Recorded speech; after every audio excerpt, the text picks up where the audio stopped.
Hey everybody, Neil with the Dashley Gentleman. And with me, I have Frank. Say hi, Frank. Hello! Also, OG Ryan. Say hi. Hello, everybody. And tonight, we're gonna talk about how much smarter we would be in movies than that people in those actual movies. Whenever the writers just kind of like softball something in there, Like, and look, like, and then he died. look, we need a plot device here. Let's make our characters do something real stupid so that the bad guys can. I'm looking at you, Prometheus. I'm telling you that fucking movie. that movie, and Covenant are two of my like just absolute top ones of. Yeah, but why though? Yeah, I mean, that's kind of like, to be honest, that's the movies that came to mind when I thought of this topic. It had to have, just because like they're terrible. Oh, yeah. Well, I achieved nothing. take me through it, Frank. Take me through what you would have done different. Covenant. In Covenant? Yeah. Okay, so Covenant, I would not have landed on a planet and then been like, there's absolutely no fauna whatsoever on this planet. You know, we're gonna go. We're not gonna say. We're just gonna land and be like, "Do you hear that? What? Right. All right, lads, back in the ship. Fuck it. No, this is clearly spooky. Let's not do this." Nah, dude, let's take off our helmets.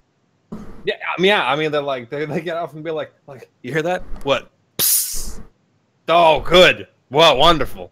I mean, look, and I know that in this show that like they make this clear difference between like the soldiers and the civilian scientists, but I feel that a soldier being a human person is not fucking immediately just like made literally of meat and a desire to pull a trigger. I mean, like, I feel like they have some thoughts, and I feel that Covenant did not exactly represent a soldier very well, because they're like, you know, like there's like the little pod or whatever, and one dude's like, what is this? And then he crushes it. That's weird alien stuff. Probably shouldn't get that close to that. And I'm like, why did you crush it up and then just snort it? Okay, now I would have given it a pass if the guy came out of his little cryopod immediately fucked up and jonesing and being like, I need cocaine, or like he's like trying to like snort like, you know, bathroom cleaner off of like the fucking sink. But like, all right, this guy clearly has issues. And then he looks at this thing and like,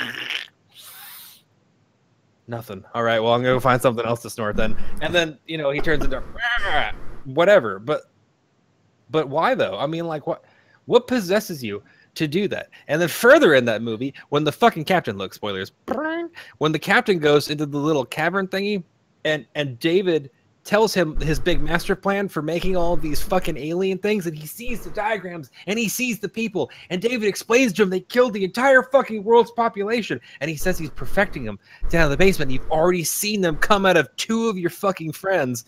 He takes him to the basement and shows him little egg pods, and obviously the answer is to be like,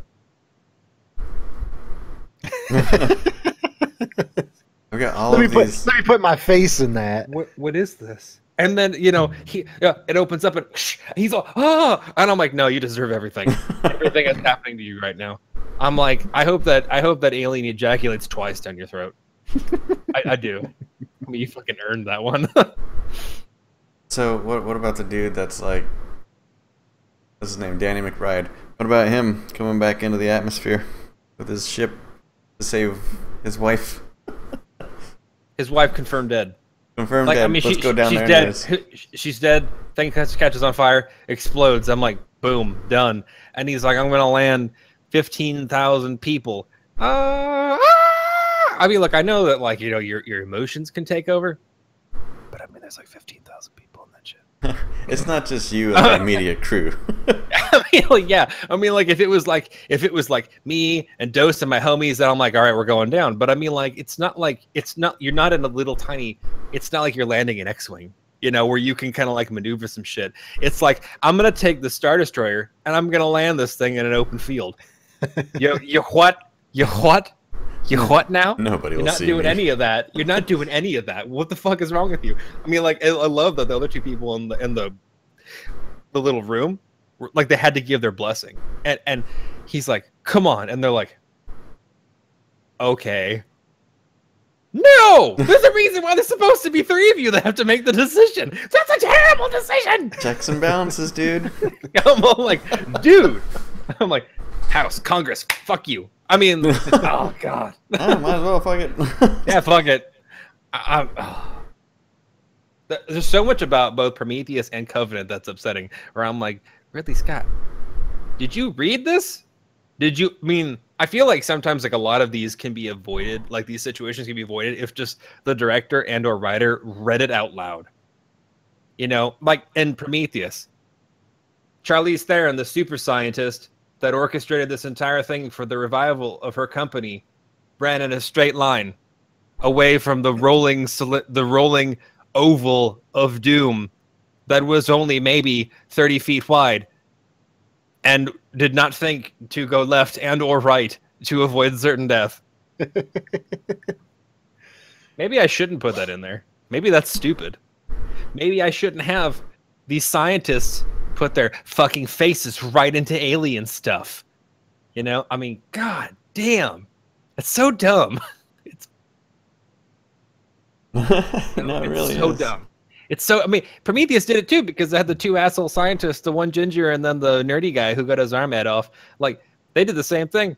They're like, but at least one of them was like, no, I'm going to keep my mask on. And I'm like, oh, good. Sticks face in. You're halfway there.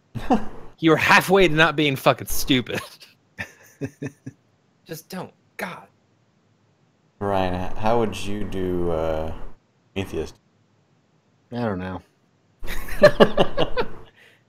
Not be there is Yeah, always an pretty acceptable answer.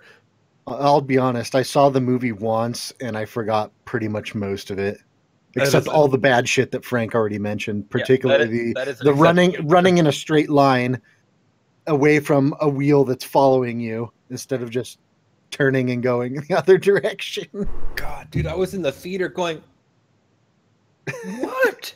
What is happening? That way. Yeah, I mean, either one, you know? Oh, God.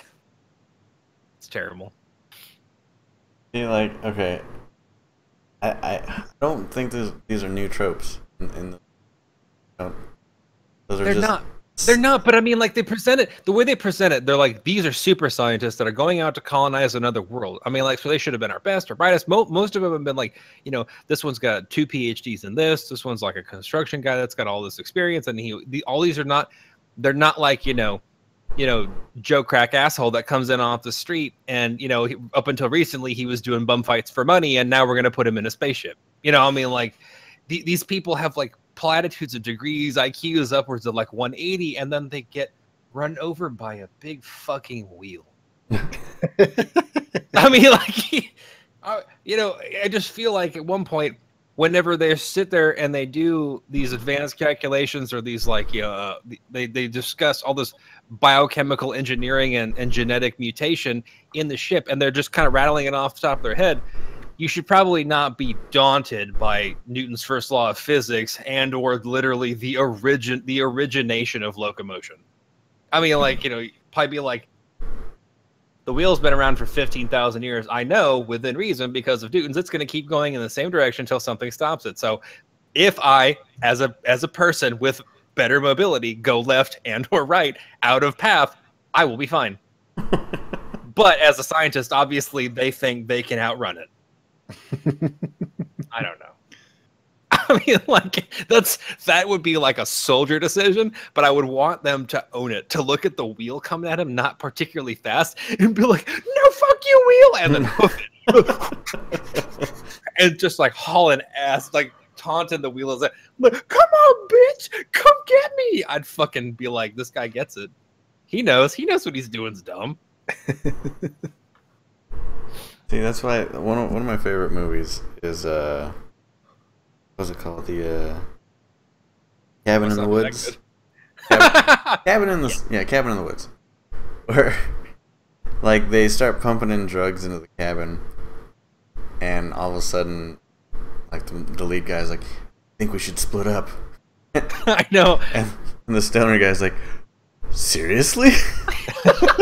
I know. I love that movie. Was like they had like a trope list. Like I think in the movie they actually had a literal trope list where they're like, okay, got the slutty teenage girl, the jock, the stoner, and then they checked all these boxes. I mean, it was amazing because they hit all the things that they could be made fun of as a movie. They intentionally put in there and then told you that they were doing it. The movie was just like, I mean, it was just a stroke of genius from beginning to end. That movie was incredible. I loved it. Oh, yeah. I mean, like, it's so funny because it's like you want to be like, like, why the fuck would you go in there? But then it's like they're already explaining to you that it's a terrible decision, and they are altering perception of these children in this area specifically to get that end result. And I'm like, I love that. I love everything about that because I can't make fun of this movie. You can't pick it apart because it was working as intended. It's like a movie, so good. Movie within a movie, because like maybe it helps explain why people in other movies make such stupid decisions. Mm-hmm. Like the fucking dude that decides he's gonna jump a gorge with a fucking dirt bike. I'll send help. Yeah. I laughed so hard. I think I definitely misted the front of my trousers, if I'm gonna be honest. I mean, when he hit that, I was just like, squirt. It was awful. I mean, that's basically the baseline to all other movies, I would say. All other horror movies. Or sci-fi, or whatever I mean, basically any kind of slasher flick, or any kind of B movie. That would be the baseline. Maybe they made that movie to be the baseline,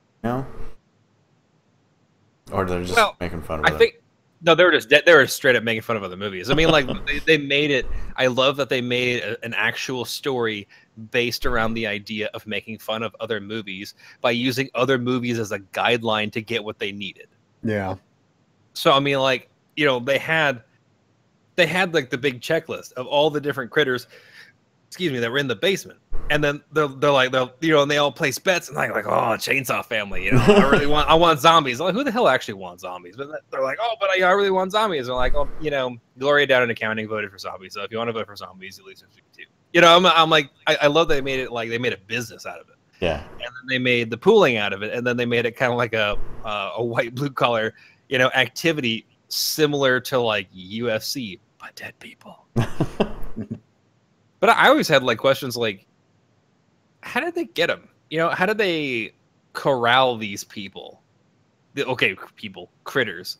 Because then once like they all kind of came out and went like completely ballistic, I was like, you didn't have a containment plan? Even Ghostbusters had a containment plan. I mean, they almost blew up New York. So I mean, like, I just feel like if you're ready to unleash the world's mythological evil, I think that you probably should have a backup plan. Yeah, I mean, okay, so that would be the one complaint about that movie. Yeah, there you go. Is the fact that, oh shit. Yeah, I mean, like she pulls a lever and then everything comes out, and they're like, oh my god, and I'm like, there wasn't like you have to pull 2 levers and a dude with a key, to unleash everything. I mean, even missile silos require 2 keys and like presidential authorization codes. I mean, like a 3-step system for ending the world is not really that much to ask for. I feel.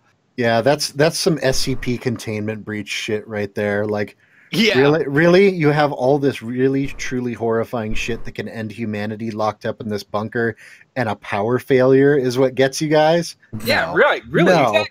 Exactly. I'm like, nobody had a generator or even like a dude on a bicycle. I mean, like it would take literally anything. Or why would you even have it depend? Who designs places? That's a movie trope that I fucking hate. Who designs places that if there's a power surge, shit just opens? I mean, like you would think that it would go the opposite direction. Power surge, everything like locks come down. Right. Be like just there's not a charge anymore. It drops down like an additional 18 tons of steel in front of every door. Boom, this guy's getting it. But in these movies, they're like, oh, there's a power edge, and then like the fucking the entire pantheon of Lovecraft comes out being like, hey, I want to fuck somebody up. no. Who designed this place? You're crazy. I can't remember what game did something similar to that. I think it was one of the David Cage games, like Indigo Prophecy or Fahrenheit, as it was called, where you go into like the insane asylum to interview somebody, and they're all the way at the end of the insane asylum, of course. And after you're done interviewing them, there's a power outage, and every single door just swings open during the power outage. Like, fucking excuse me? Yeah, you're like, where? Like, your tax dollars at work, people. I mean that makes me nuts. I think it was Indigo Prophecy. I think so. I feel like it's just a trolley architect. It's just they're going out of their way to be like, you know what? I'm gonna put this little secret in this building because I'm done with it. I mean, I don't care. I got paid, so fuck it. I'm done. Yeah. That's general contractors at work just trying to cut corners, being like, look, I can save so much money on an electrical system if I just make it so that if there's a power outage, all the doors open. And then they'll be too busy trying to contain everything to worry about what I did. They'll be dead. I also feel like in Cabin in the Woods, where like the final like solution is to off the two teenagers. And I'm like, just shoot them. You know, Sigourney Weaver comes in there and has a monologue with him. And I was Sigourney Weaver, I wouldn't even say anything. It's like they're sitting there like, what is this room? Pow, pow. Don't worry about it. Roll them into a ditch and be like, all right, God's got their blood. Fuck them. All right, you guys can show your shit. And we're gonna contain this breach. But here, because we're talking about hypotheticals that I've done. Pop, pop. Movie over. Roll credits. So you know, the bad guys win. Psh, fuck yeah, everybody go home. You know, you're cash in on your 401ks because we just lost half our staff. But seriously, how many movies do you remember where the bad guys actually win? And in not necessarily like a cliffhanger fashion, just it ends and that's pretty much the end of the movie and there's no other sequels, right? I can't think of any right off the top of my head now that you've asked me. Really? Braveheart. Braveheart. That's true. I mean, true. The bad guys technically won that one. No, they definitely won. Yeah, it was definitely the bad guys. Yeah, I would say so. But I mean, oh well, so then by extension, the Messenger, the bad guys won because the good guy was Joan of Arc and they burned her ass alive. So, you know, A+ right there. Yeah, good point. But it was, I mean, as fictional as those movies are, they're technically based on history. They're not fictional, Neil. Those things actually happened. No, Braveheart. I'll tell you this much right now. I've read it a lot. Dramatized history. No. It was based loosely on history. Dramatized history. Well, of course it was. Of course it was. Because, I mean, like, they wanted to show Scotland having a straight-up battle with English and prevailing, and that never happened. So, I mean, you know, they had to fudge. You know what? This is a podcast for another day. I'm not getting into it. I'm not getting into it. I'm not doing it. That's probably for the best. Because I could have big lectures on that, and I'm not going to. Damn it. That's not what we're talking about. I didn't even come prepared for that, really, to be honest with you. You know what? I'm going to get Frank going again. Here we go. You know one movie where bad guys won? The Dark Tower, because it got made. Here we go. Here we go. Strap in. You know what? You're right. It did. The bad guys did win because it did get made. And I will point out though that I think that the that they definitely lost in the end because it cost a ton of money to make that movie, and it lasted a week in the box office. So I mean, like, I am glad I went to go see it in the theater because it didn't make it beyond the first week of opening. So I went Friday to Friday, and it was gone fucking everywhere. I mean, like, they pulled it everywhere. I mean, I haven't seen a movie that universally despised since the immediately preceding Emoji Movie, which only just barely managed to get a shittier score than The Dark Tower by that much. It was a movie. It was a movie about cartoon poop. Oh, I know. And it just barely beat The Dark Tower, Neil. I don't know, man. I mean, I think it could have been a good movie. I mean, no, it couldn't have been. I mean, Who thought to make the fucking Emoji Movie? Like seriously, like. Oh, I thought we were talking about the Dark Tower. Okay, yeah, go ahead. I mean, but I agree with that as well too. Yeah. I mean, It's funny because I asked my kids because there's a trailer for it, and they came on and they were gonna. I'm like, "You guys want to go see that?" No. Fuck no. Don't curse. Good, because I don't as well. I don't want to go see that either. So. Like everything about it, the trailers. I mean, the script, everything. They're like, let's just cash in on the young kids, even. But come on, I mean, even like the third iteration of Despicable Me was all right. You know, they put a little bit of effort into it. I got like 20 minutes into the first one, and I'm like, people enjoy this? This is entertainment now? You people disgust me. It's not highbrow enough for me. I'm gonna go watch the 4th Marine movie. Silence of the Lambs. You know, I never watched Silence of the Lambs beginning to end. I always catch it like right in the middle or towards the end. You know. Wow. You know, I always get the two plots confused between that and 7. What? Yeah, don't fucking. What is wrong with your brain? Many things. What's in the fucking basket? See? Ryan gets he opens it up. He opens it up just like a big ass towel full of lotion. I'm like, this is dramatic, but I don't know why. There's a parody movie that needs to get made. 7 of the Lambs. Yep. There you go. Yep. Let's do it. Come on. Just got fucking Morgan Freeman dancing in front of a mirror, all tucked in. I'd fuck me.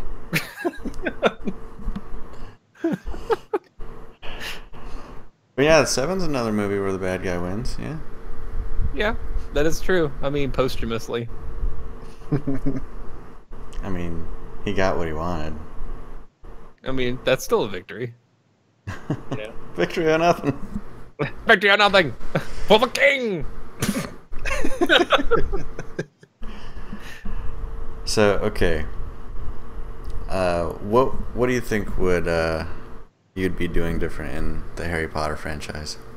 Oh my god, I don't think I could have gone through my first year without at least taking multiple lives and just being repeatedly kicked out of the forbidden arts section, because I mean, I'd have been like trying to, I would have pretended to be a fat kid for like the time that I got there, the time that I left, just so I could like stuff a bunch of those like really gnarly dark magic books into my robe and be like, oh, too much pudding, and then waddle back to my room and then just devour everything. And I remember Ryan and I were in the theater watching the fuck is the one, the Triwizard Tournament, the Goblet of Fire. Yeah, the Goblet of Fire. And I remember whenever they're like, you know, you have to fight the dragon, I'm like, easy. And Ryan's like, how much do you walk out there? Avada-kedavra, bam! And the dragon drops over dead, and you just pick the shit up and just walk out. What the fuck? Take me to jail. I just, there was so much in that movie that I'm like, there are no problems in my life I have ever been able to encounter that a well-placed Avada Kedavra could not fix. You know, you're like, you go up to the toll booth and, you know, it's $1. Like, I only got 89 cents. Well, it needs to be $1. Avada Kedavra! And then just... I mean, literally, because like even like, you know, whenever they have like the big fight in the end, and it's like the Hogwarts version of Verden. I was very curious why nobody was really getting violent, because they're like nondescript spell, and then dude falls over, but presumably kind of K. And I'm like, fuck that. I'd be like waving that shit like a fucking duelist and be like, Sectum Sempra, and fucking dude's arm flies like, wah! I'd be splitting dudes in half. I mean, because they're werewolves, you know, you gotta show dominance. You stick your hand in there, and you just paint your face, and then you just start just dicing people up. You got like fucking brooms and body parts flying in the sky. be like stirring people up with razor wire. It'd be great. And I don't understand why nobody did it. They got the giant, he throws a rock, and I'm like, dodge a rock, Avada Kedavra. Giant falls over. Come at me, bro. I'll fucking kill y'all. I mean, I don't understand why nobody killed anyone. That's what I didn't like about Harry Potter, because he's like trying to disarm somebody. I'm like, Harry, you should probably consider murder. See, Frank, you forget that, numbers matter, okay? It's just like in Vampire the Masquerade, all right? So in Vampire the Masquerade, if you start just killing people nonstop in public without any regard to, covering your tracks, people come after you in great numbers. You underestimate how fast I can say Avada Kedavra. That's all I'm saying. I mean, like I would be the dude, the first one to bring up, be like. 2 wands. Why didn't anybody else think of this? Just fucking like stand at the end of the bridge, just like fucking Ocelot of the and MGS4. Fucking dude just falling over the sides. That'd be great. Frank's just got like a 1990s yak back, and he's just like Avada Kedavra, and then he plays it on the fast forward option and just tapes his wand to it. I'd be sitting there like with my phone, the other hand just scrolling through the news. You'd be dual wielding your wands, but holding them on your nipples. I mean, look, and I know that I'd be the only wizard to go in with like assless chaps and a full erection. So 3 wands is what you're saying. Yeah, I got a fidget spinner on my hog. I am the worst thing in the wizarding world. But I mean, like, I feel like at one point in Harry Potter, like the forbiddenness of the 3 nasty curses kind of like goes away, and they become sort of normal. So I feel like that the good guys should have been substantially more liberal with their use. I know that I would have been doing it even at peacetime. So I mean, I'm not a good example. But I'm just saying, like, when they're having like the big fight and like, they're struggling and the bad guys are using like all these like super hardcore killing curses, and I'm like, you can kill this person. They are trying to kill you. I mean, when wise man once say, when someone tries to kill you, you kill them right the fuck back. And I feel like you're kind of like you're pussying out, and I think that you need to really kind of crucio the fuck out of this guy. I'm just, I mean, and. So, like, we know the Muggle world exists, right? I mean, like, it's not like it's unknown.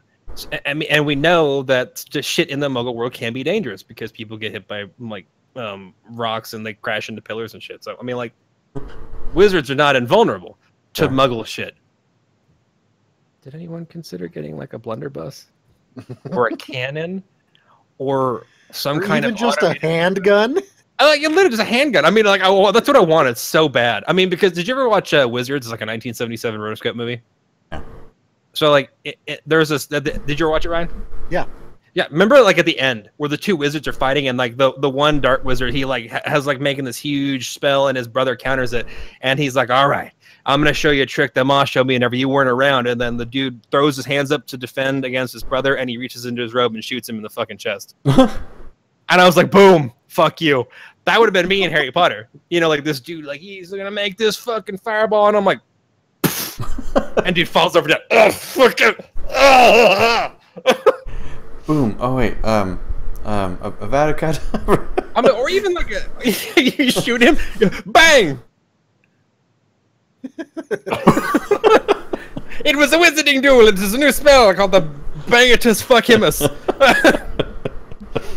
I mean, that's it. It's just like you got a wand with like it's your failsafe. Like the wand is normal, but like the inside it fires like a small bullet at the very end. Just comes off like cartoon, like, and then.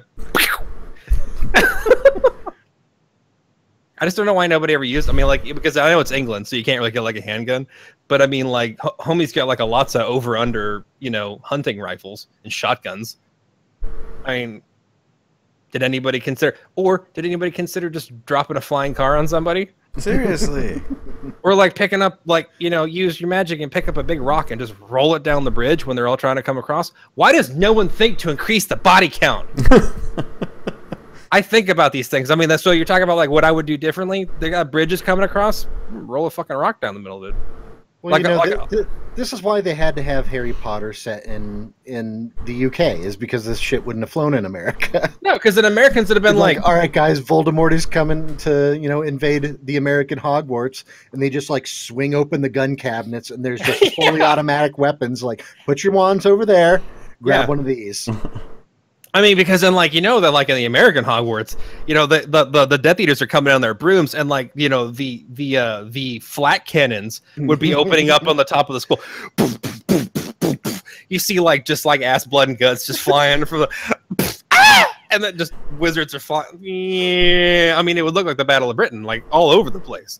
I mean, it'd be really hard to, like, hide that. But I mean, at what point do you really care all that much about secrecy whenever you're trying to fight tooth and nail for survival? America doesn't fucking care. they will turn the sky into ash. So I mean, I'm just saying, wizarding community could probably learn a little something about Colonel Stars and Stripes. You know. Speaking of turning the sky to ash, my favorite segue. How about the Matrix? Was awful.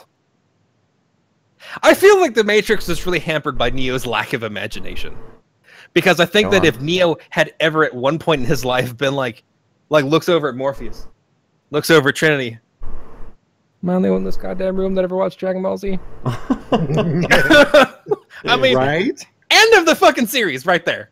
I mean, like Neo, like he's out of the Matrix and his hair's all short because he's like fucking buzz cut because he has no hair. But you jack him in the Matrix, he's got super long hair, and then Agent Smith shows up, and it gets. I mean, he just fucking levels New York. You know, fuck it, fuck him. You know, I mean, What are you doing, Mr. Anderson? Oh, you're gonna find out. Yeah. Just don't move. Stay right there. Yeah. Give me a couple episodes. I wanted so bad. Like, I mean, because he gets into this like the super martial arts move set, and I'm like, that's cool, but that wouldn't have been me. Because I'd have been like One Punch Man. You know, I would have been literally so strong that I can hit you and unmake you at an atomic level. I mean, so like, I'm not gonna do this thing. I'm just gonna like wave my hand, and you're just gonna cease. I mean, just everything about you. Like, I'm just gonna unmake you at the genetic level. I don't understand why like nobody thought about that. Or like, what would be even cooler is like you get like somebody like me in there, and then you jack in the Matrix, and you take them out. This is the real world. I'm like, oh wow, that's weird. And then you put me back in, and then I'm literally slathered in armor from head to toe, and I'm riding a fucking two-headed dragon. I mean, like, nope. I'm not really all that worried about agents, actually. Funny enough. It's like that scene in the Matrix where they all, jack in at once, and like it goes around and like that 360 pan and shows everybody, and like the last person it gets to is Frank, and it's just fucking Dr. Manhattan. He's like, don't worry, I got this. You guys can go home. Yeah, dude. I mean, that'd be me. I'd be floating. Like, wave your hand to fucking Agent Smith. Just.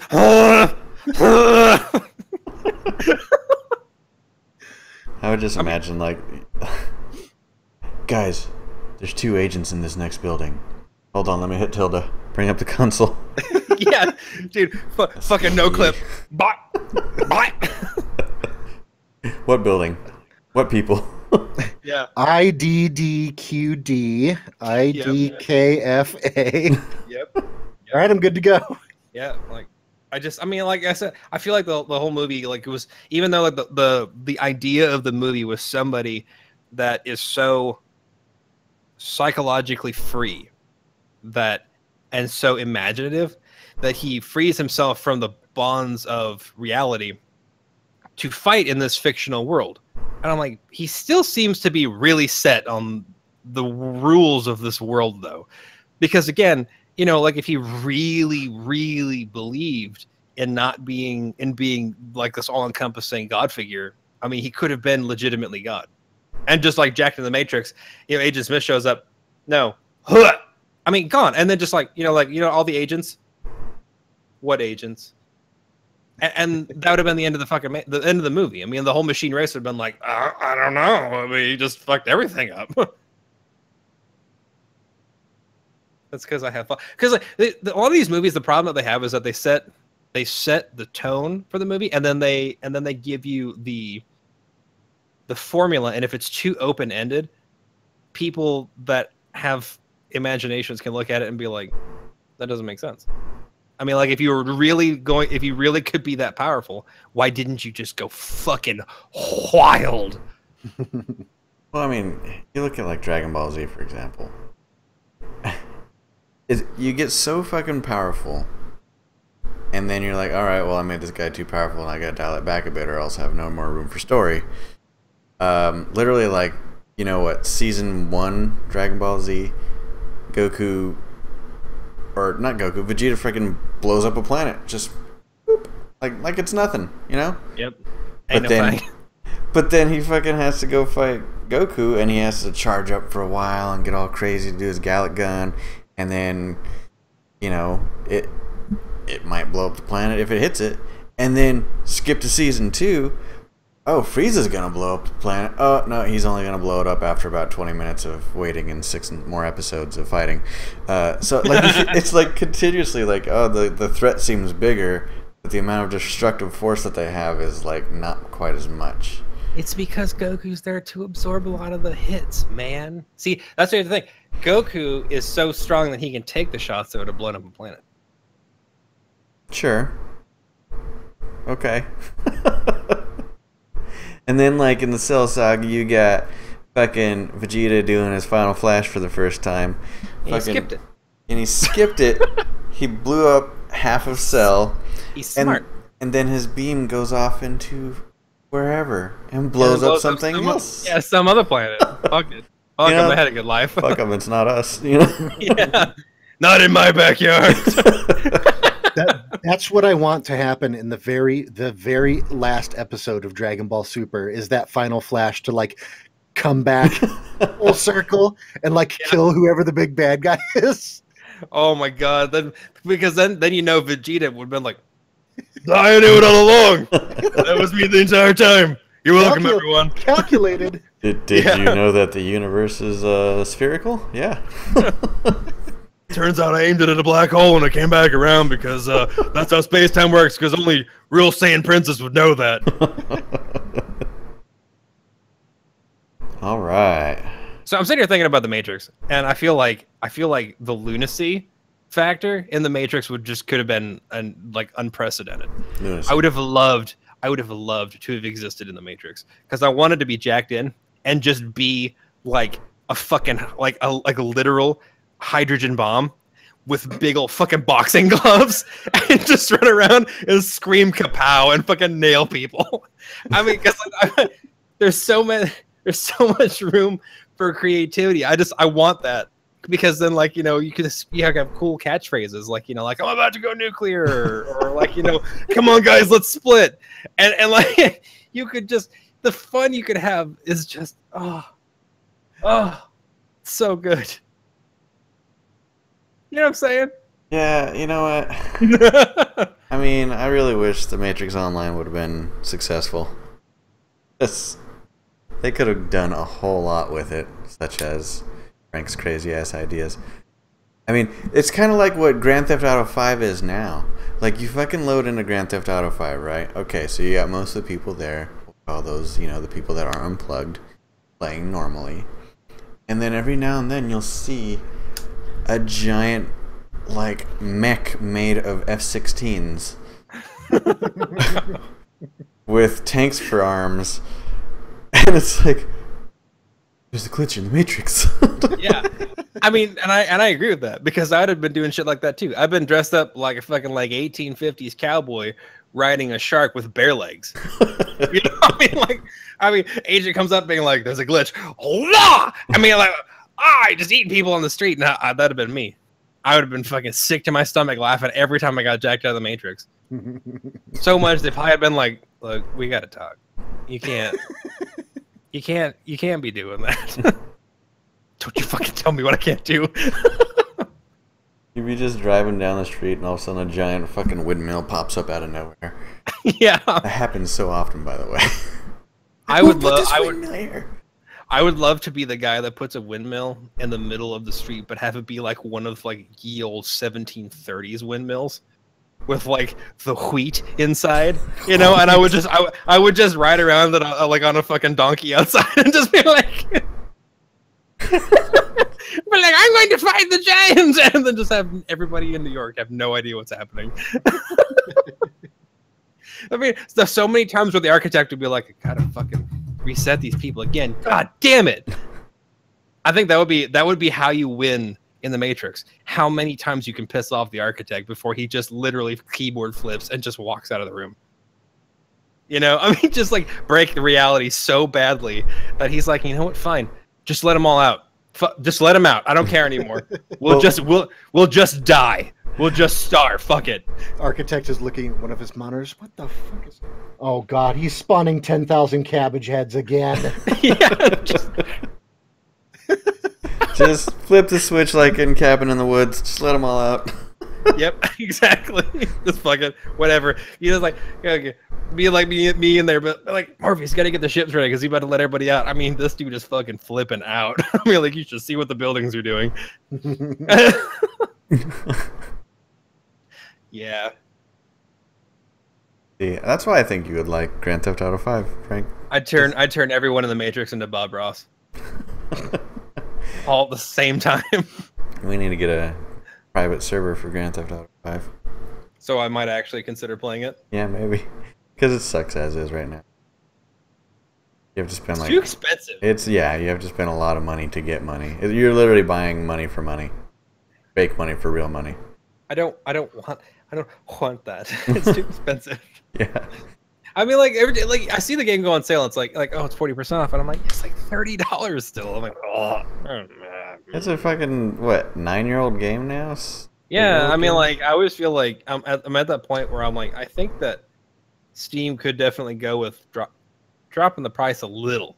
You know, yeah. I mean, I always feel like, and it always seems to me like the ones that they decide to drop the price on, I never feel like it ever reaches below $20. And I mean, that would be my consider price. Is 20 like below like $15. Yeah. But I mean, I can't even find I can't even find it in GameStop for that. Like everybody still sells it for like $50 fucking. Still very active. Like the fact that it's still in session mode where you can only have between 20 and 30 people in any instance at a time. It's still very upsetting. I mean, come on. How hard is it to just integrate so you can stay on one, maybe a couple servers, you know, kind of like WoW. I mean, I guess it would depend on how many Transformers they build. Yeah, because I mean, like, it's all fun and games until Optimus Prime fucking kicks your slick ride through the sky. True. I mean, seriously though, like, that makes the game fun because just running around shooting people and doing missions is just grindy as fuck. But every now and then, when you see Optimus Prime show up, like, who thought of this? I think like for a session type game, some of the most fun I have ever had was playing Rust. And this is not an endorsement for Rust because the game is fucking terrible now. But I mean, like when you start and you have N-Rock and you literally chase, like me and Jared did this. Look, I was present and Jared did it. How about that? Let's go with that. We chased a guy. We chased a guy. Sounded like a child. We have no regrets. We chased a guy through the woods, fields, and through the snowy Alps with a rock screaming, "Show me a dick. Show me a dick. I won't kill you if you show me a dick." And then when he stopped and said, "Just leave me alone," we said, "Nice dick," and then beat him to death with rocks. Just like high school. Yeah, I mean, it pretty much was. But like, we literally chased him from morning to morning. So I mean, we through the woods at night. There were wolves. We chased this dude to look at his weenus, and then we beat him to death with rocks. And I think the most fun that I think I ever had on that game was whenever we were sand people for a little while. Do you remember that, Ryan? Yep.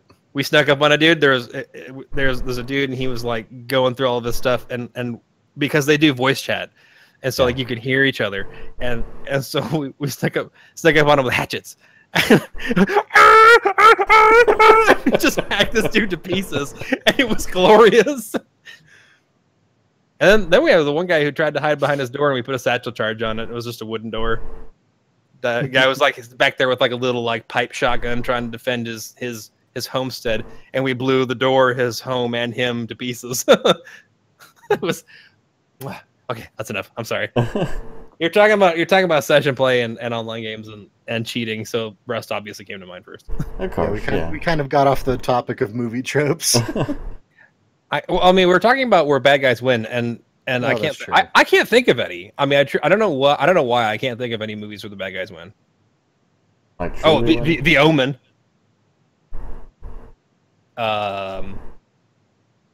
Yeah, the Omen. The bad guy won. Damien. Rosemary's Baby. So like literally any anti-Christal movie, the bad guy usually wins. Yeah, I mean, as is prophecy. The prophecy. What about, okay, this isn't a bad guy win thing, it's kind of a separate thing, but what would you have done differently in a movie like Inception? This is like, it's the Matrix all over again. I mean, like, I would have noticeably been kind of like, I could do anything. Okay. I mean, mostly because I think that depending on what the goal was, if I was just sort of like, you know, if you fell asleep and we decided to jack into your brain, I would literally just pee on everything. And then whenever I come back out, I'd be like, Neil, I pissed in your dreams. I pissed all over your dreams. Keep that with you forever. I mean, like, you can go in life, you can get multiple doctorates, you can win the lottery, you can go to space, and you will never not be the guy I didn't piss all over his dreams. You know, I mean, that's what I would do. I'm glad we came to that solution instead of what they actually did in the movie. The only thing I would do is kill the guy who was playing the fucking tuba. I mean, just all the time. I'm like, who is that? I don't even remember much of that movie. I guess like because I just didn't care about it. I didn't find it all that interesting. It was alright. I mean, it's right now apparently on IMDb it's rated as the #1 sci-fi movie of all time. That's bizarre because as a sci-fi enthusiast, I was like passable. I've only ever watched it once. I never felt compelled to watch it more than once. So, yeah, meh.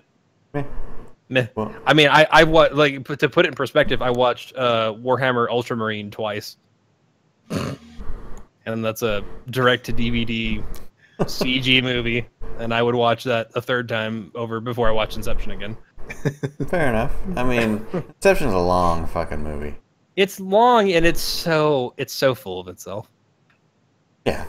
I mean, I was like, this is the kind of movie to me that requires at least 2 baristas, you know, and two horn rim glass adjustments before, you know, you can really start to appreciate it. So maybe it just wasn't really my bag because maybe I don't know, because like I get, you know, they get to the end and I'm like, okay. All right. I mean, I don't know, because I'm like, this is the most convoluted corporate espionage on the planet ever. Yeah.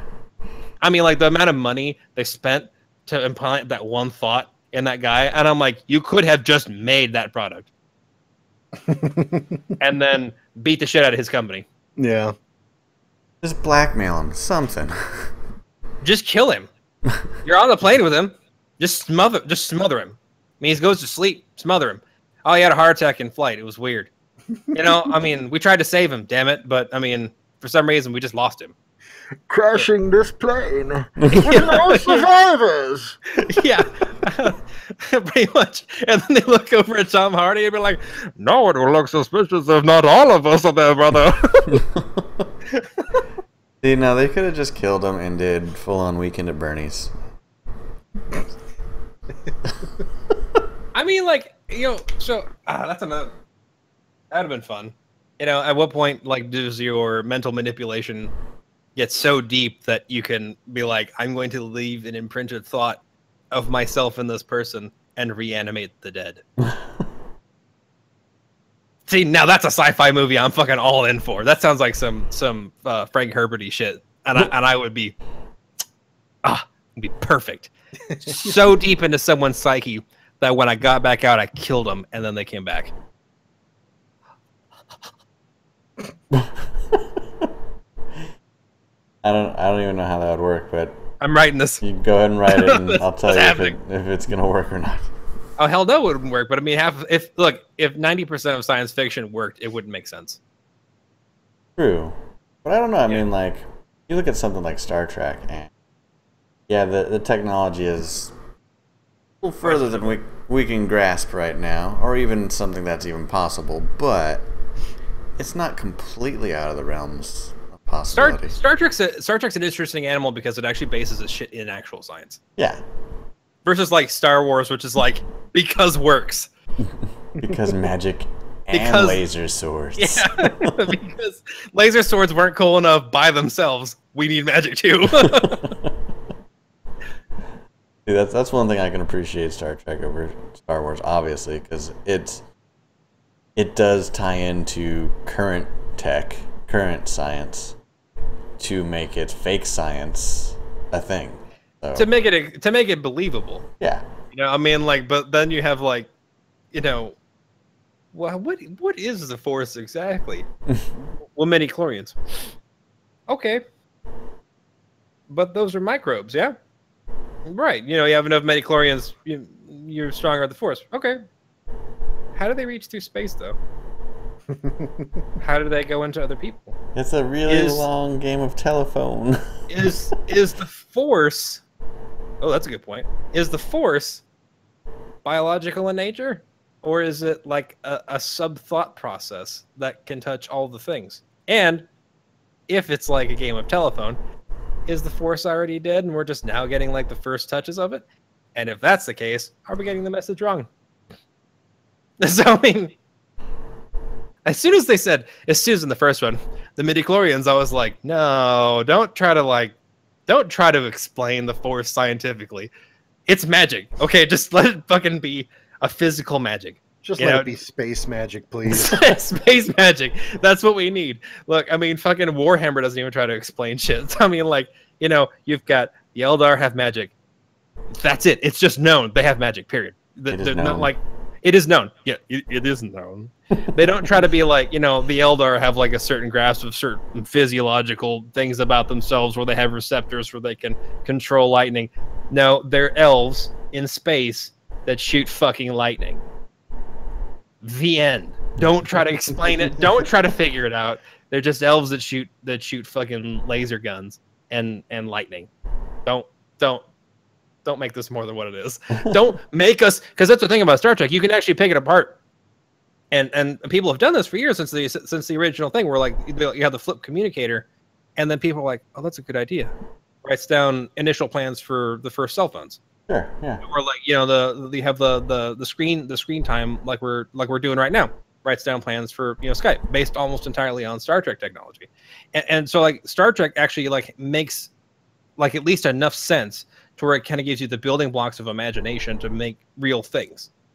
Star Wars does none of these. So once you actually try to base your shit in some kind of faux science, you make people go, that doesn't make sense. And as soon as you do that, that is a downward spiral where everyone questions everything that you do from then on. I mean, because then like up until this point, you know, no one was ever watching Star Wars and be like, they wouldn't hear those explosions. There are no explosions in space. You know? I mean, like, no one had done that before. But then, like, you know, episode 1 comes in the midi-chlorians and they tried to, like, get science-y in the prequels. Now people are like, there's no explosions in space. It's stupid. Kind of fucked everything up by explaining one thing. Try it, because you can't. I mean, like, whenever you have something that is rooted in fantasy, do not try to explain it. You know, that's like trying to explain a myth. Like Lord of the Rings.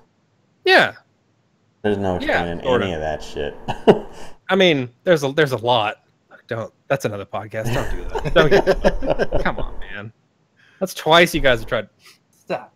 You're the worst. Well, at least we have our next couple of weeks set up. Yeah, you guys are getting me going. What's another? I'm trying to think about like. I had one movie trope that I was thinking about that I'm kind of sick of. What's that? So this kind of ties into the Matrix, but more to a couple of other movies that I can mention. Is that somebody, usually like a brilliant engineer, or a scientist, or a team, will be like, "Hey, let's create like a robot or an AI or something to either save humanity or save the world." And then the AI always decides that humans are the problem, and in order to save them, they have to die. Ultron. Being Ultron. iRobot did this. Terminator. Terminator. Yeah, Skynet. Yep. And it's always the same bullshit. It's humanity is beyond redemption. We've decided, so in order to save the planet, we have to get rid of humanity. And kind of an offshoot of that as well is just the super scientists that are like, oh, let's do this for the good of mankind. Oh, we kind of just fucked ourselves. Like Half-Life, or I Am Legend, or Doom. I'm going to cure cancer, and in the process, I'm going to make Olympic-level zombies. You know? How does that even happen? What have I done? I mean, how come? Okay, so riddle me this. How come he cures cancer and these zombies can now run like, breakneck marathons like 45 miles an hour, but Will Smith gets fucking winded going up one flight of stairs to feed his dog? Because they're all clones of Usain Bolt. Yeah. Usain Bolt got fucking bionic legs. They're called zombies, Frank. Get it right. Yep, zombies for sure. I mean, like, I remember, like, it was always so funny because whenever we would play, like, Resident Evil or you watch Night of the Living Dead, the zombies, and even like, The Walking Dead, zombies walk. I'm like, I just don't feel like that's that threatening. I mean, especially, like, in some places where, like, people freak out because there's, like, a big herd of the dead coming at you, and you have, like, a big open field behind you. But, like, I mean, get, like, a pole and just, like, and then just keep walking backwards and just feel like you could do that for hours because you don't need to put that much effort into it because they're all soft-headed and shit now. But then I Am Legend comes in, and these fuckers are like, it gets dark, and they burst out of there like fucking like someone's like, pow! And I mean, I'm like, oh my god, zombies that run. That's fucking horrifying. Vampire zombies. I mean, yeah. And then, was it World War Z? That was the same thing. Sprinter zombies. The sprinting dead. Yeah, the sprinting dead. Sprinters that climb on top of each other. Yeah, they're ants. Build a bridge out of them. But see, that's one of the cool things. Like, one of the things I actually do enjoy about The Walking Dead is it's kind of recognized that initially the zombies were a threat because people were still trying to figure out what they were all about, and they didn't. There was still a lot of emotions involved. Oh man, my loved one. That we can save them. Shit like that. And then you look at season with Negan. Now the zombies are just kind of there. They're like an underlying threat that if you forget about them, they'll sneak up on you.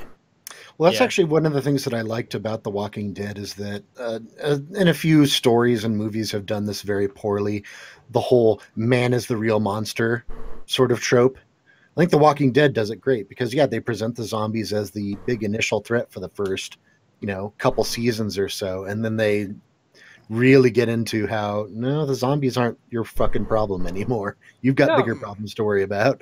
Yeah, I mean, like, and there's a certain level of, like, decay that goes on over time where, the zombies really ain't doing that good. I mean, at some point, the zombies are going to cease to exist. Just because, like, they are still zombies. Their cells aren't recuperating. So, I mean, like, you see them, as the show progresses, going from, like, fresh zombies to being, like, dirt zombies. And then to being, like, dragging on the floor zombies. And then you just kind of... I guess he's kind of dangerous if I lay down or whatever. Walking Dead season 20, they're going to be like actual skeletons with bucklers and short swords. Oh my god, like that would be D&D actually style. that would actually be more threatening because I mean, like, because now they're like nothing to hold me back, and then now they can run, and but they don't ever get to. You can't. There's nothing you can do. You just shoot at them, and the bullets like they're like. Nah. Made up Army of Darkness. Yeah, dude. I'm badass. I'm actually with you, Ryan, on the sci-fi thing about the AIs taking over the world or destroying humanity. I want an AI that swings in the other direction. But I think that would be like working as intended and then not nearly as interesting. But I think it would be neat to have a show where you have an AI whose genuine goal is the preservation of humanity, but then humanity being so like fed in with the AI is trying to wipe out humanity that they can't cope with the idea of an AI actually working as intended, and so they're trying to destroy it. And the AI is like, I don't know what your problem is. I don't know. I could see that being a Simon Pegg and Nick Frost movie, like this robot or AI that was designed specifically just to fucking wipe out humanity, but all it wants to do is plant a garden. Yeah. Yeah, exactly. That's one of the things I liked about Dune and like the Machine Crusades, because like it talks about the creation of AI and everything like that. But then it always had human masters. So it was AI working as intended, but only for specific people. So like there was the 6 Titans who made the AI, and then they made the AI and the machines to service humanity, and they let humanity get exponentially weaker and fatter and lazier while they still stayed fit. And then they said, okay, everyone has one in our home. Humanity is now our slaves. And then they became the overlords of everything, because the armies were all machines, the servitors were all machines, and then they make themselves machines. And they proceed to rule the universe because no one can fucking stop them, because they made literally everything. I want that, but I don't want it to be Dune, because they're gonna fuck it up. And they're gonna get subpar B actors, and they're gonna put it on sci-fi with the Y's in it, and I'm gonna hate everything about it. Man, Frank got himself going on that one with Dune. I did. I mean, I just. The sci-fi adaptation of Dune, I had such hopes, and then I was confused, and then I didn't understand the outfits, and I didn't understand their art direction, and then I'm like, why are they started wearing berets? I'm like, why do the Reverend Mothers have solar panels? I don't understand this movie much. I'm not gonna lie.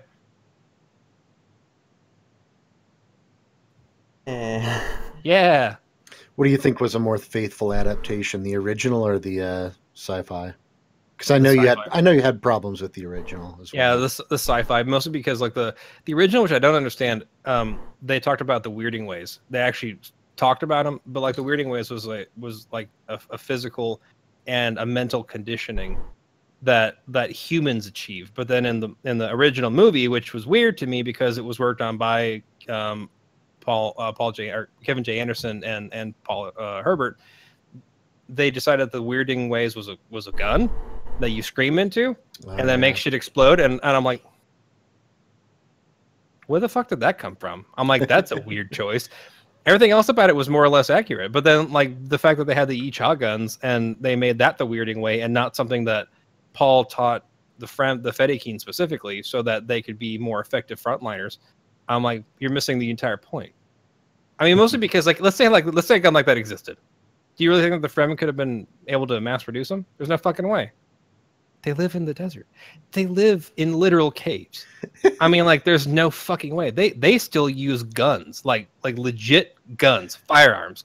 Yeah, no one else does. But Frank, Tony Stark built this in a cave with a box of scraps. But Stilgar's not Tony Stark.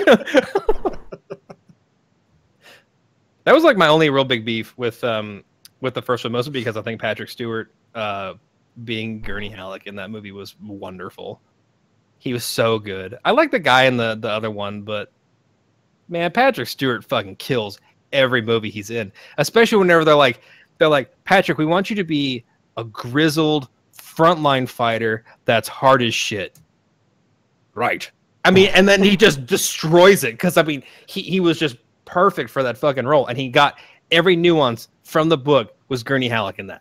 Every bit of it. And I'm like, now I can't not imagine it. So every time that I read any of the books, he's Patrick Stewart in my head every time. Mm-hmm. I don't ever think about whoever the fuck played Paul in the first one. Who went on to such prestigious roles like the main antagonist in Showgirls.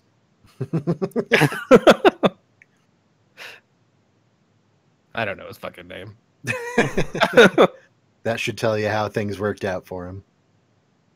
But Sting played a great Vader Alpha, even if he did come out of that movie thinking he was the Antichrist, which I don't really understand because I'm like, this is a sci-fi movie.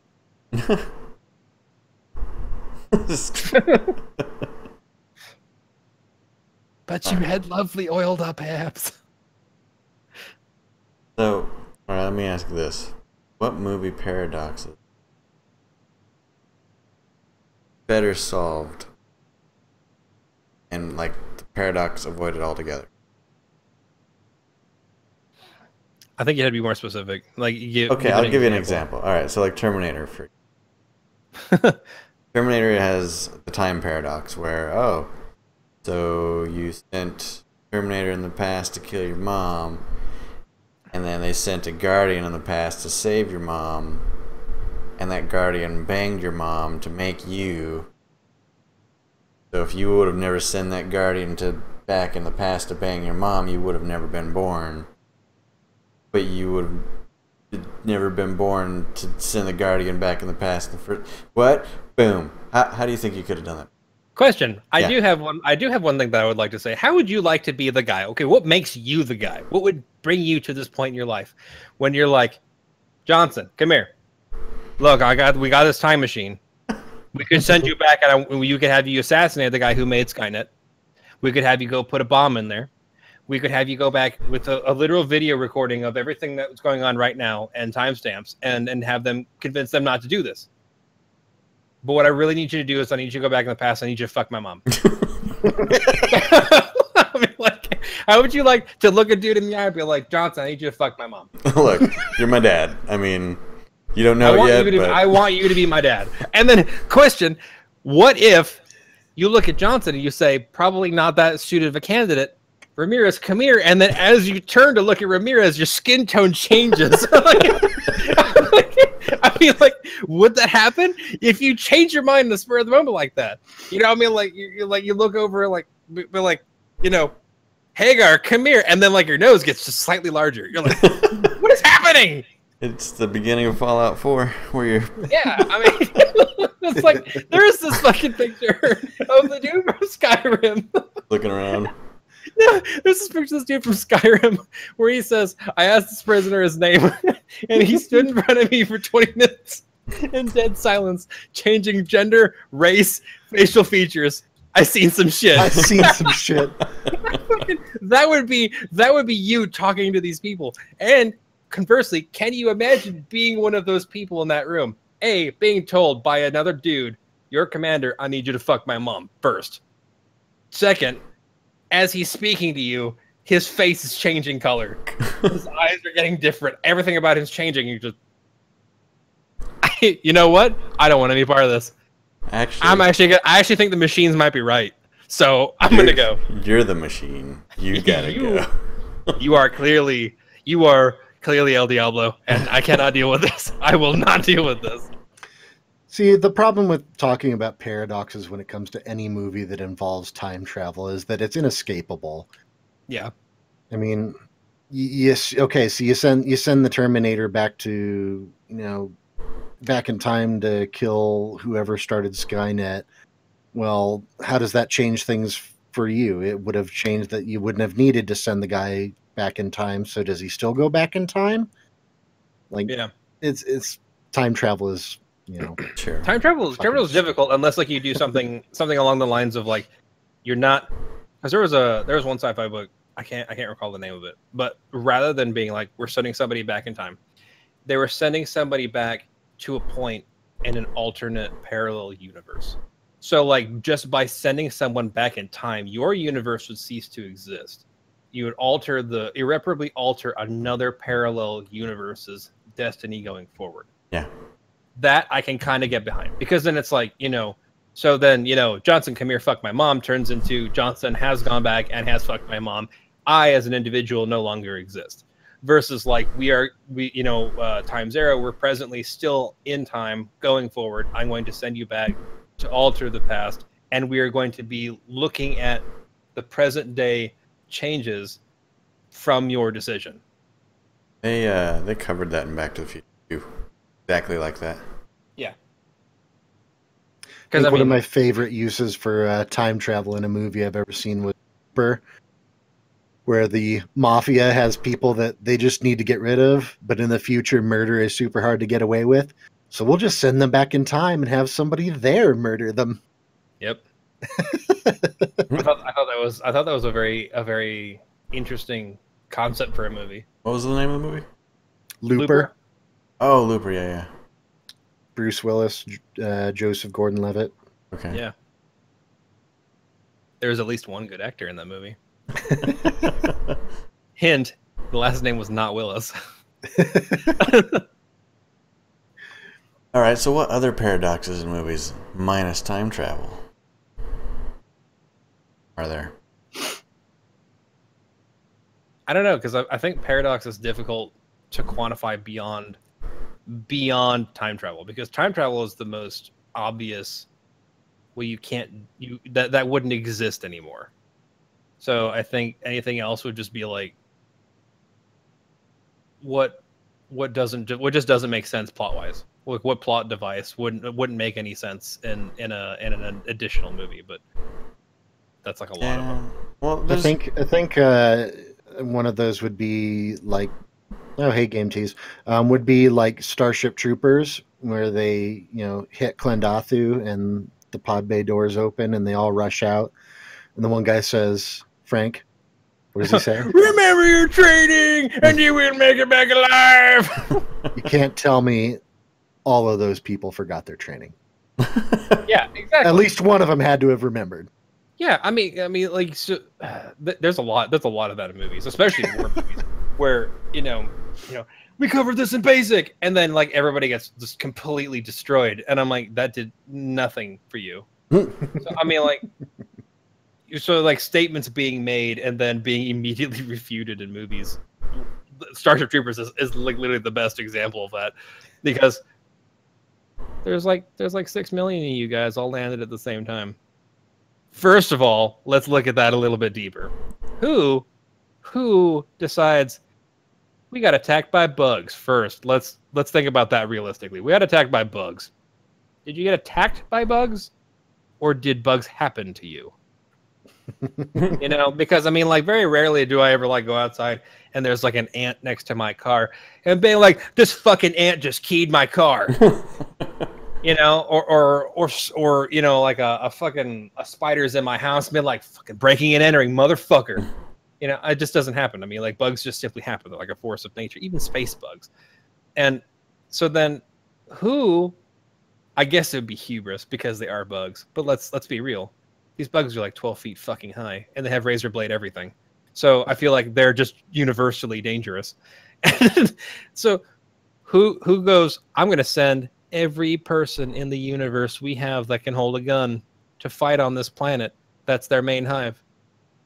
Sir, do you want to bombard from space, or maybe take some pictures, or do a little bit of recon? They're just bugs, Johnson. Jesus, just put them down. We have guns.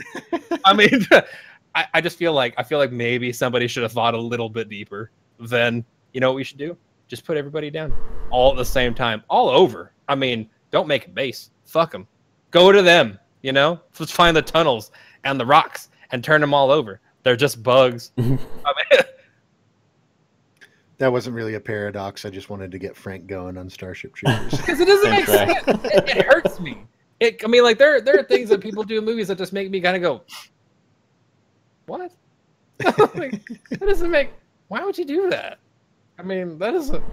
Yeah, yeah, but why though? I mean, How about a movie that the entire movie is a paradox, such as Edge of Tomorrow? Have you seen that movie? Very good movie, actually. I don't generally care for Tom Cruise. I love that movie. I have not watched the movie. This is where I get to weeb and say I have read the manga. Oh, there's a manga? I did not know that. It's actually what the movie is ripped from. So. Nice. And it has an even better title than Edge of Tomorrow. It's called All You Need Is Kill. I mean, I feel like the only way you can say it is you got to do Clint Eastwood, Josie Wales face. All you need is kill. I I've never watched the movie, but you know, I know that for the most part, it does follow the manga, and I can say that the manga is definitely better. The book's always better, but The movie does have a significantly different ending, but I haven't seen the it. manga's better. I just what's know the that it's basically Groundhog Day with guns in the future in space. what? I know that it has more comedy than the manga does, because in the manga there was no laughs ever. There was nothing funny about that manga from fucking the beginning to the end. And I know that there was a few times where like Tom Cruise gets injured, and rather than trying to be like, I need a doctor, pop, you know, no, you just start over. I don't know. That's funny. There were a couple funny moments in the manga where he wakes up and kind of figures out what's going on, and he turns to his buddy and goes, "Hey, is that the new gun that just came out? Can I see that?" I guess that's true. Yeah, I- and that's pretty much love like the dark comedy that was in there. It's like, yeah, well, I'm gonna die, and I'm gonna come back to life. Might as well make a couple of them funny, you know? Yeah, that would be my classic, you know, dress up all nice and then blow your head off onto someone else. You know, Game 2, as we talked about Inception a little bit earlier, it kind of tied in pretty much the same way as The Matrix did. except for it ended me urinating in Neil's head. Just did for go the there. lulls. Well, I don't know about that, but definitely felt like it needed to be done. So, okay, that brings us to, you know. Okay, Groundhog Day. Yeah, I know, you've seen the movie, right? Yeah, who hasn't seen it? Anybody. You've both seen the movie, right? You've really never seen Groundhog Day? Nope. Wow, Classic great Bill movie. Murray. It's a great movie. I mean, it's really good. It like there's a whole bunch of theories about the movie because they don't really give you a timeline. Like he dies and comes back to life, or the day just starts over. Every time, if he dies, day starts over. If he goes to sleep, day starts over. And there's speculation that he's done that for like over 1,000 years, and he's so sick of it, and he's memorized every single facet of every single minute of the day. I can't remember how it ends up because it's so long since He gets the girl and lives happily ever after as basically a superhuman. Oh, Because he knows like, you know, that I always have like, if I have a daydream, usually that's it, where the day repeats so frequently, preferably on a day off, where like the day repeats so frequently for so long that he has read every book that the town has. He's learned every instrument. He speaks every language. He knows everything about every individual in the entire city. And that's tens of thousands of people in this town. He knows everything about their backstory, their lives, you know, everything about them. He knows everything that there is to know. And then one of the questions that he posits in the movie that was actually fairly profound: what if God is only all-knowing because he's lived for so long? And that's not, and that's profound because it's different. It's the difference between omniscience and just being wise or being learned. And there's a huge difference between that, because then that would mean that God in his infinite isn't omniscient. So that would be he just knows a lot of shit, but can't actually know everything forever. right. So I mean, like, I maybe just because like I dig philosophy shit, I found that very profound. Just as a general statement. Maybe I read too much into it. Maybe it's just a fucking Bill Murray movie, and this guy's riding the coattails of Caddyshack. And maybe I'm just chasing that.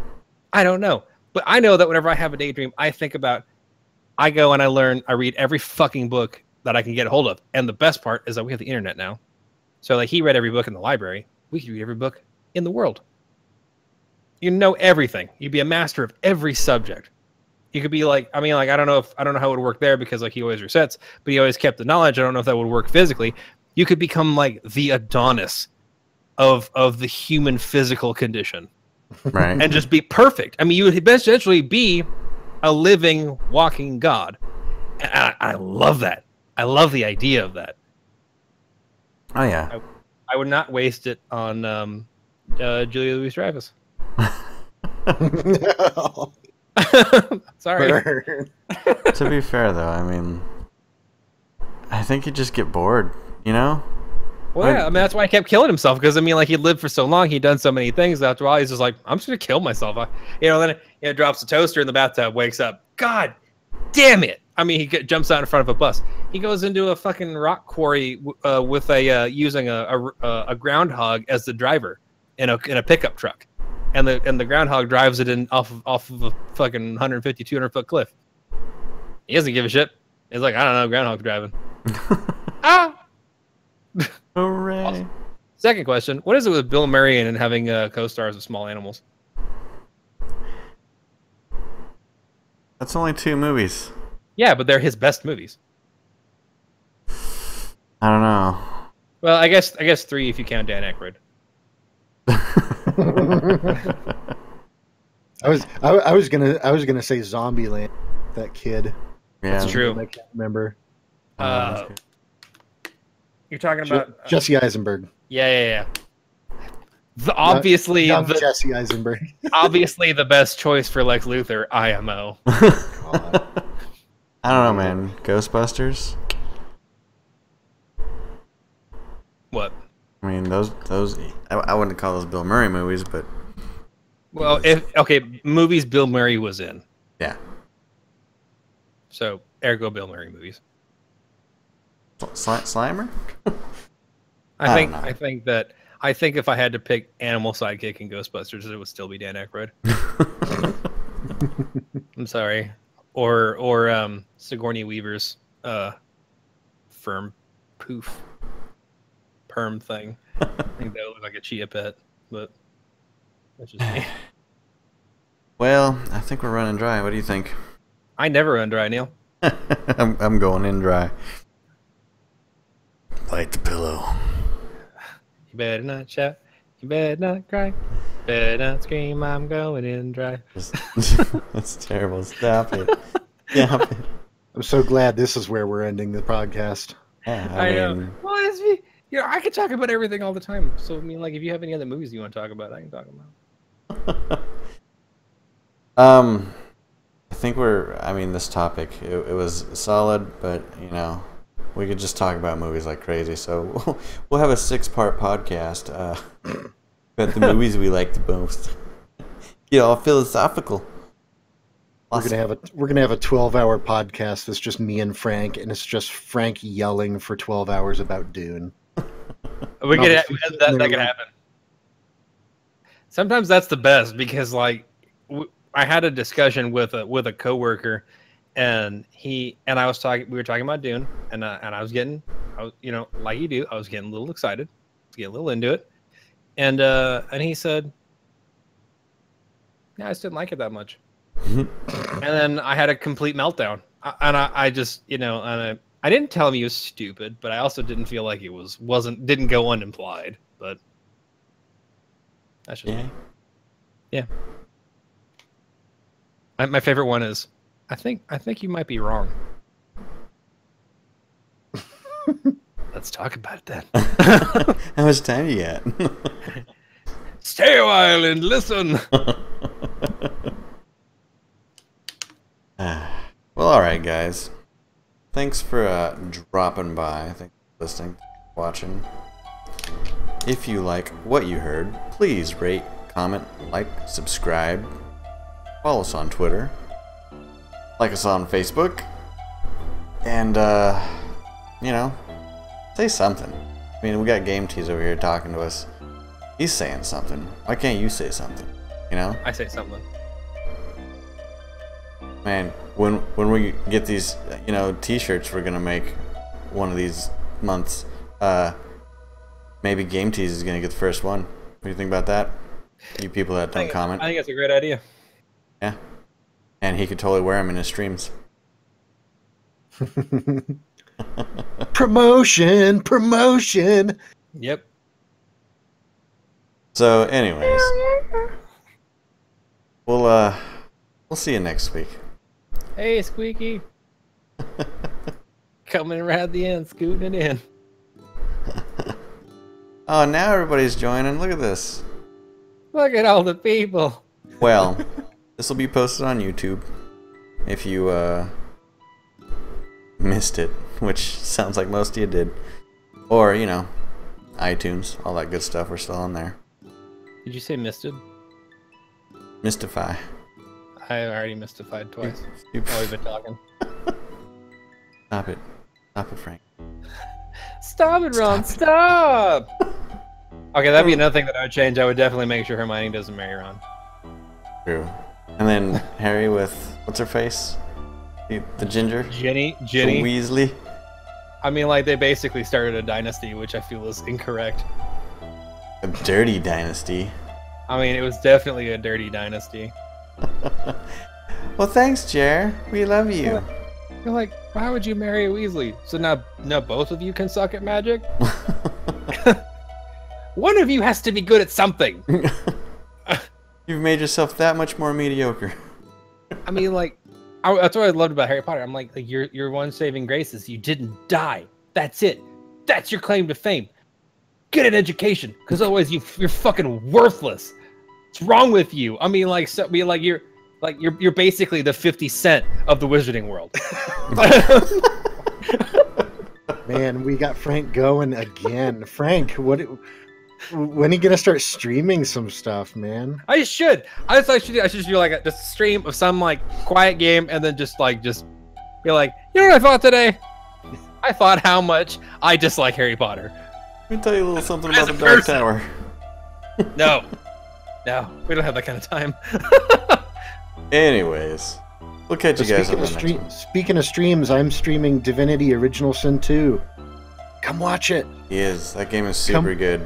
Come watch me get very, very frustrated at how hard that game is. I have just barely missed it every time. Like I was leaving work whenever you started your stream. I'm like, fuck. Oh, you failed a conversation? Guess what? A magma slug just one-shot your entire fucking party. Wow. Enjoy that. Enjoy that. Yeah, I saw that. It was jacked up. So many times he loaded that save state. That's amazing. Now I have to go back and watch it. You should. It's good.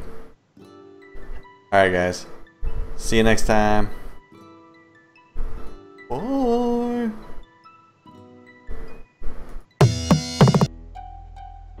Every time. Every time. Look at this photograph. Every time I do it makes me laugh.